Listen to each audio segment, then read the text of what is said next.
Indray mba mikasika ny fanatanjahantena fantatsika fa amin'ny voalohan'ny volana aogositra izao no tanterahana no hanombohan'ny fiadiana tompon-dakan'ny Afrika eo an-taranja basketball latsaky ny 20 taona ny Afro Basketmen ho an'izay sokazy taona izay manodidina io indrindra dia misy ny hetsika izay karakarainy zareo avy eo amin'ny fédération malagasy ny taranja basketball sy iarahany amin'ny Mada Vision ny Afro Village moa no nomena ity anarana ity tamin'ity androany izany dia nampahafantarina mikasika izay hetsika izay ny lovara manatsosy Christian Rakotramanga kosa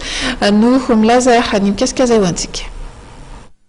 Andray fanana resam-pirenena goavana fanefa ny fédération malagasy ny basketball na ny FMBB amin'ny alalan'ny hifanana izay ho tompon-dakan'ny Afrika latsaky ny 20 taona amin'ny basketball na Afro Basket U18 Men. Entina namarian'izany hetsika ara-panatanjahantena goavan'izany indrindra dia mikarakara ny Afro Village miaraka amin'ny Mada Vision ny FMBB ny voalohany hatramin'ny 10 aogositra ho avy zao etsy amin'ny lapan'ny fanatanjahantena sy ny kolotsaina etsy Mahamasina trany. Mitady foana ny comité d'organisation hoe hitondra zava-baovao ahafahana manome lanja foana ilay Afro Basket zany. Ny Afro Village ohatr'izao tsy hoe tsika akory namorona azy fa efa fanao zao eran-tany zany hoe misy activité miaraka ampiarahana amin'le Afro Basket mba hampisy an'le lanjany sy hampisy ny maha izy azy an'le événement zany zay Afro Basket moa ny événement principal eto.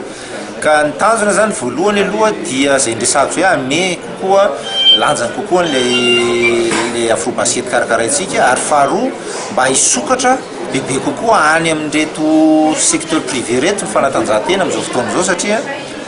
tsara ny milaza aminareo tsy mora ny mitady partenaire ao anatin'ny fanatanjahantena ka rehefa teanao hiakatra ambonimbony kokoa zany ny voan'le organisation anao dia tsy maintsy misy tolotra vaovao asehonao azy hisintomanao satria raha eto amintsika ny secteur privé mbola vitsy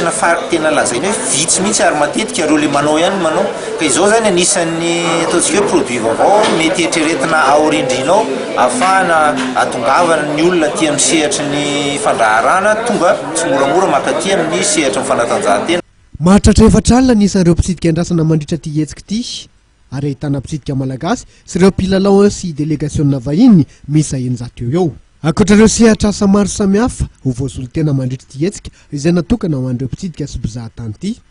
dia namarika ny Afro Village ireo fanentanana maro samihafa izay ahitana kilalao fampisehoana dia fampiratiana sy ny maro samihafa tsy voatanisa.